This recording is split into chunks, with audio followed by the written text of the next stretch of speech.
आज कहां से पढ़ना है हमने? इन्वेलप टूल से। कहां से पढ़ना है? Envelope tool, interactive envelope tool. तो इन्वेलप टूल क्या काम करता है? देखो कोई भी ऑब्जेक्ट हो उसकी शेप को चेंज करने के लिए हम क्या इस्तेमाल करते हैं? Interactive envelope tool. For example यहाँ पे मैं एक रेक्टेंगल ले लेता हूँ। क्या ले लेता हूँ? रेक्टेंगल। रेक्टेंगल को ड्रा किया, ठीक है। अब मैं चाहता हूँ कि इस रेक्टेंगल की शेप को मैं थोड़ा सा चेंज कर दूँ, तो हमारे पास यहाँ पे होता है इंटरेक्टिव इन्वेलप टूल। क्लिक कर दो। देखो इन्वेलप टूल के अगर आप शेप देख लो ना, इससे भी आपको अंदाजा होता है कि आप एक रेक्टेंगल की शेप को थोड़ा सा चेंज कर सकते हैं। क्लिक करो, यहाँ पे सेलेक्ट करके इसको अंदर ले आओ या बाहर की तरफ ले जाओ। देखो एक ही काम करते हैं। देखो समझ आ रही है ना? यहाँ से इसको नीचे ले आओ, मतलब जहां से इसको मूव करना चाहते हैं, अंदर की साइड पे लाना चाहते हैं, बाहर की साइड पे, ये आपकी अपनी मर्जी है। समझ आ रही है ना? यहां से भी इसको खींच सकते हो। समझ आ रही है ना? यहाँ से भी इसको खींच सकते हो। इसके अलावा हमारे पास रेडीमेड इफेक्ट भी पड़े होते हैं। देखिए कहाँ पे पड़े होते हैं इफेक्ट्स का मेरे को देखो ऊपर, ये हमारे पास इफेक्ट। यहाँ पे आ जाओ, ये क्या कहता है? Interactive envelope tool. क्लिक करो। इस पे क्लिक करने के बाद क्या कहता है? Add preset. Add preset click करो। यहाँ पे देखो, यहाँ पे रेडीमेड स्टाइल पड़े हुए, रेडीमेड देखो स्टाइल पड़े। यहाँ पे क्लिक करके इसको अप्लाई करो। देखो उसी शेप में चेंज हो जाते हैं। मेरी बात समझ आ रही है ना? उसी शेप में चेंज हो जाते हैं। उसके अलावा यहाँ पे और मुख्तलिफ किस्म की शेप्स पड़ी है। ये देखो स्टार शेप चाहिए, ये शेप चाहिए, देखो अप्लाई करो। समझ आ रही है ना? तो इसमें एक फायदा हमें और भी होता है। एक फायदा क्या होता है कि फॉर एग्जांपल आपने शेप को यहाँ पे चेंज कर ली, यहाँ पे अगर कोई मसला दे रहा है ना, तो मैंने आपको बताया था कि ऑलरेडी ये कर्व है, ठीक है। देखो कर्व शेप में, अगर कर्व ना भी हो तो कंट्रोल क्यू प्रेस कर दिया करो। मैंने बताया था ना, रेंज में आगे इसको कन्वर्ट टू कर्व कर दो, तो इसमें बाकी अपनी तरफ से भी आप लोग फिर चेंजेस कर सकते हैं शेप टूल की मदद से।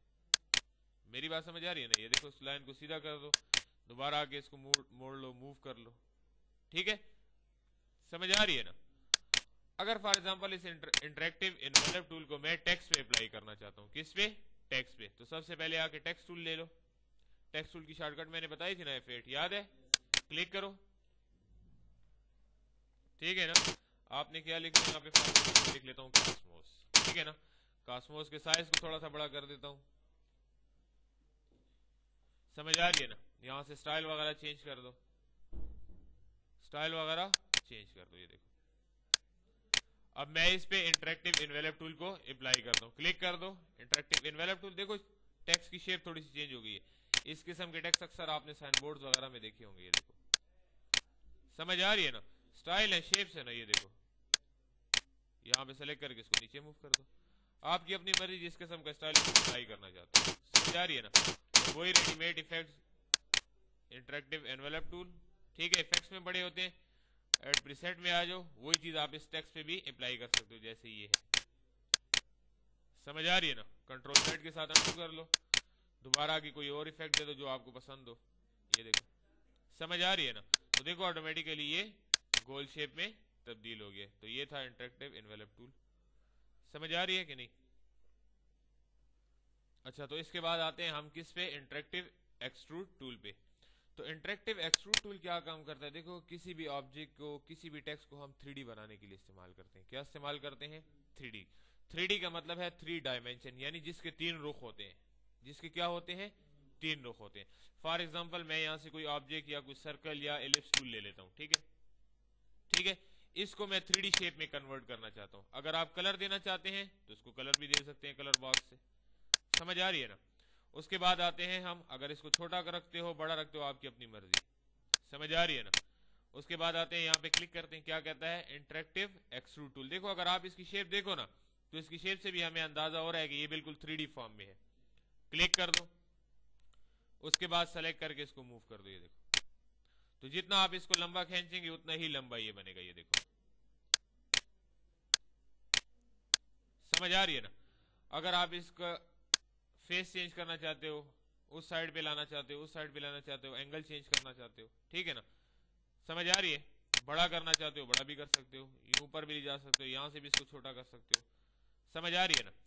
उसके अलावा अगर आप इसको और भी मूव करना चाहते हो, ठीक है, रोटेट करना चाहते हो, इसको रोटेशन देना चाहते हो इस साइड पे, तो इस साइड पे भी रोटेशन दे सकते हो, इस साइड पे भी रोटेशन दे सकते हो, ऊपर भी रोटेशन, नीचे रोटेशन, जहां पे रोटेशन देना चाहते हो आप इसको दे सकते हो।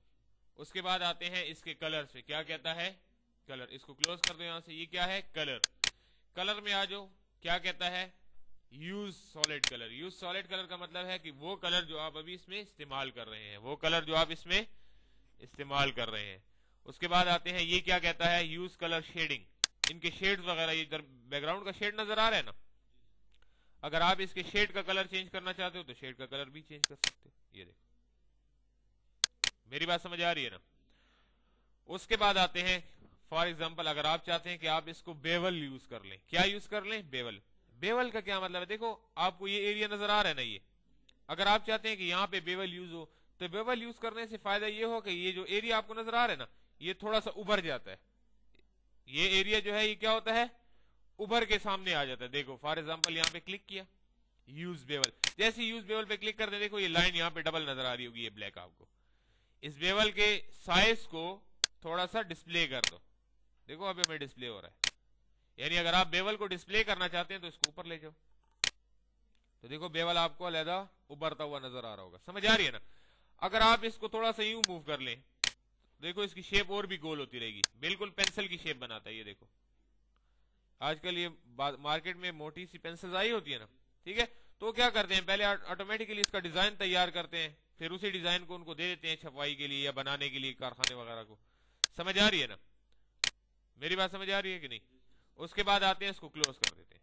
अगर आप इसको लाइटिंग इफेक्ट देना चाहते हैं तो लाइटिंग इफेक्ट भी दे सकते हैं, दूसरा लाइटिंग इफेक्ट, दो लाइटिंग इफेक्ट भी दे सकते हैं आप इकट्ठे। ये देखो खत्म कर दो। समझ आ रही है नहीं।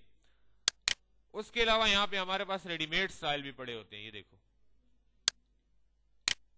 जिस सिमत आप इसको मूव करना चाहते हैं। ये देखो समझ आ रही है। उसके बाद आते हैं यहाँ पे प्रीसेट्स में, तो देखो इसके मुख्तलिफ शेप्स के स्टाइल बने हुए हैं, किस सिमत होना चाहिए, 3D के मुख्तलिफ बने बनाए रेडीमेड स्टाइल पड़े हुए हैं यहाँ पे। ये देखो दोबारा कंट्रोल Z से इसको अंडू भी कर सकते हो। अगर आप चाहते हैं कि नहीं आप इस तमाम इफेक्ट को क्लियर कर दें, ये एक्सट्रूड टूल की मदद से आपने इस एलिप्स पे जो स्टाइल अपनाया है, जो 3D बनाई है, इसको खत्म करना चाहते हैं तो क्लियर कर दें। तो देखो वो एक्सट्रूड तो क्लियर हो जाएगा, लेकिन आपकी वो जो आपने बेवल से यूज की है वो ऑटोमेटिकली आपके पास रह जाएगी। दोबारा इसको ठीक भी कर सकते हैं। अब आप चाहते हैं कि ये एक्सट्रूड को मैं इससे अलहदा कर लूं, एक्सट्रूड आपको अलहदा चाहिए और ये एरिया आपको, ये हिस्सा, ये जो नीचे हिस्सा आपको नजर आ रहा है, ये आपको अलहदा चाहिए। तो आपके पास एक ऑप्शन होता है अरेंज में ब्रेक अपार्ट का। अरेंज में किसका होता है, ब्रेक अपार्ट। तो ब्रेक अपार्ट से हमें फायदा ये होता है कि जो आपने ऑब्जेक्ट डिजाइन किया है इसको पार्ट्स में चेंज करता है। किस में चेंज करता है, पार्ट्स में। क्लिक कर दो, बाहर क्लिक करके या पिक टूल लेके आप इसको अलहदा कर लो। ये देखो तो बिल्कुल देखो बिल्कुल 3D की स्टाइल में आपको नजर आ रहा होगा। ये देखो। अच्छा दूसरी बात एक और याद करो, याद रखो कि ये जो एरिया है ये भी बिल्कुल पार्ट्स में चेंज हो चुका है। ये देखो, तो इसको अगर आप दोबारा इसी हालत में देखना चाहते हैं तो आप और आप ये भी चाहते हैं कि जो पार्ट्स अलग हैं ये वापस ग्रुप हो जाए, तो इन दोनों को सेलेक्ट कर लो और अरेंज में आके आप इसको ग्रुप कर सकते हैं। देखो तो ग्रुप करने से फायदा ये होगा, बस ये ग्रुप अंदाज में होगा, यानी ग्रुप की शक्ल में आपको नजर आएगा, एक ही ऑब्जेक्ट में चेंज हो जाएगा। तो ये भी आपके पास एक डिजाइन हुआ और ये भी आपके पास। अगर आप इसको फुल स्क्रीन पे देखना चाहते हैं सिर्फ इस ऑब्जेक्ट को जो सेलेक्टेड है, तो सेलेक्टेड ऑब्जेक्ट के लिए हम एक शॉर्टकट इस्तेमाल करते हैं शिफ्ट F2। किसी भी सेलेक्टेड ऑब्जेक्ट को स्क्रीन पे फुल करने के लिए हम शिफ्ट F2 इस्तेमाल करते हैं। देखें नॉर्मल वापस हालत में लाने के लिए हम इसके लिए क्या इस्तेमाल करते हैं, शिफ्ट F4 इस्तेमाल करते हैं। शिफ्ट F4 कीबोर्ड में आके शिफ्ट F4 प्रेस कर सकते हुए देखो। डिलीट करना चाहते हैं तो डिलीट भी कर सकते हैं। अब मैं आता हूं इसी एक्सट्रूड टूल को टेक्स्ट पे अप्लाई करता हूं। किस पे अप्लाई करता हूं, टेक्स्ट पे। पूरा नाम भी लिख सकते हैं या एक वर्ड भी लिखना चाहते हैं। फॉर एग्जांपल यहां पे मैं लिख लेता हूं H। क्या लिख लेता हूं, H। इसको शिफ्ट की मदद से थोड़ा सा बड़ा कर दो। सेंटर में लाने के लिए किसी भी ऑब्जेक्ट को मैंने आपको शॉर्टकट बताई थी P। उसके बाद आते हैं टेक्स्ट के स्टाइल पे। देखो ये देखो थोड़ा सा स्कोर छोटा कर लो, स्टाइल दोबारा भी चेंज कर सकते हैं। लेट्स अनडू कर दो। अब आता हूं मैं इंटरेक्टिव एक्सट्रूड टूल की तरफ। इंटरेक्टिव एक्सट्रूड टूल की तरफ, ये यहां से सेलेक्ट किया, एक्सट्रूड टूल को पिक किया और टेक्स्ट के ऊपर लाके इसको ड्रैग कर देते हैं। देखो आप इसका कलर यहां से भी कलर बॉक्स से भी चेंज कर सकते हैं। देखो किसी भी कलर पे राइट क्लिक करने से इसके आउटलाइन के कलर भी नुमाया हो जाते हैं। देखो आउटलाइन का कलर ब्लैक नजर आ रहा है ना, राइट क्लिक करो किसी और रेड कलर पे क्लिक कर दो, येलो कलर पे क्लिक कर दो राइट, तो ऑटोमेटिकली वही कलर आपको इसके आउटलाइन पे नजर आएगा। दोबारा आके ब्लैक कर देते। उसके बाद वही तरीका है, जिस तरफ इसको रोटेट करना चाहते हो, जिस एंगल में, ये देखो क्लोज करके दोबारा कर दो। दोबारा आते हैं हम, अगर फॉर एग्जांपल इसको आप कलर देना चाहते हैं तो कलर जो यूज है वो भी आपको दिखा रहा है, और जो शेड का कलर आप देना चाहते हैं वो भी इसको दे सकते हैं। नीचे आ जाओ अदर कलर्स में, अदर में जाके फिर आप अपनी तरफ से कोई कलर भी बना सकते हैं। अदर पे क्लिक किया, ओके कर देते। उसके बाद आते हैं यूज बेवल कलर की तरफ। किसकी तरफ आते हैं? बेवल। तो अब देखो बेवल कलर ऑफ है, बेवल कलर ऑफ है। इसी वजह से ऑफ है कि अभी तक हमने इस टेक्स्ट को बेवल नहीं दिया। तो बेवल सबसे पहले आके आप इसको बेवल यूज करवा दो, यूज बेवल। थोड़ा सा मूव करके इसको ऊपर ले जाओ, तो देखो ऑटोमेटिकली यहां से आपको बेवल नजर आ जाएगा। थोड़ा सा अंदर की सिमत ले जाओ तो बेवल और भी आपको नुमाया नजर आएगा। ये देखें 3D स्टाइल में, ठीक है ना। अगर आप इसके बाद बेवल को कलर भी देना चाहते हैं तो यहाँ पे क्लिक करें, तो ऑटोमेटिकली जब तक आप बेवल नहीं देते कलर ऑन नहीं होता। बेवल देने के बाद यहाँ पे क्लिक करें, कलर खुद ब खुद ही ऑन हो जाता है। ये देखिए येलो कलर दे दिया, कोई और कलर दे दे, जो कलर भी आपको पसंद हो आप इसको दे सकते हैं। वही लाइटिंग इफेक्ट्स हैं, वही इफेक्ट्स इसको भी दे सकते हैं, इसको भी दे सकते हैं, आपकी अपनी मर्जी। उसके बाद अगर मैं चाहता हूं कि इसको भी ब्रेक अपार्ट कर दूं, यानी इसको पार्ट्स में चेंज कर दूं, तो अरेंज में आओ, ब्रेक अपार्ट पे क्लिक करो। क्या कहता है? Break bevelled extrude group apart. ये जो ग्रुप शक्ल में है इसको पार्ट्स में चेंज कर दो, क्लिक करें। उसके बाद सेलेक्ट करके इसको यहां पे ले आओ। ये देखो थोड़ा सा बड़ा कर दो इसको खींच के,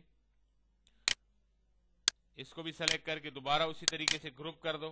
ग्रुप की शॉर्टकट क्या है? कंट्रोल जी। क्या है? कंट्रोल जी। ये देखो ठीक है। उसके बाद मैं इसको फुल स्क्रीन पे देखना चाहता हूं तो सेलेक्ट करके वही शॉर्टकट शिफ्ट प्लस F2, यानी शिफ्ट के साथ कीबोर्ड में आप F2 प्रेस करें तो आप किसी भी सिलेक्टेड ऑब्जेक्ट को जूम करके देख सकते हैं अलग। ये देखें, तो ये देखें बिल्कुल 3D डायमेंशन। इसका एक रुख ये है, एक ये है, और एक आपको नीचे सामने नजर आ रही है। तो इसको हम कहते हैं 3 डायमेंशन, यानी एक्सट्रूड टूल। 3D डिलीट भी कर सकते हैं इसको। अब ये एक ही ऑब्जेक्ट रह गया तो इसको आप F4 की मदद से भी जूम कर सकते हैं। और बिल्कुल फुल स्क्रीन पे देखना चाहते हैं तो क्या प्रेस कर सकते हैं आप? F9। या व्यू में आके इसको फुल स्क्रीन कर दो, व्यू में आके इसको क्या कर दो? फुल स्क्रीन कर दो। दोबारा क्लिक करके खत्म कर दो। नॉर्मल हालत में लाना है तो शिफ्ट F4 प्रेस कर सकते हैं। समझ आ रही है ना? तो ये था हमारा एक्सट्रूड टूल। क्या था? Extrude tool.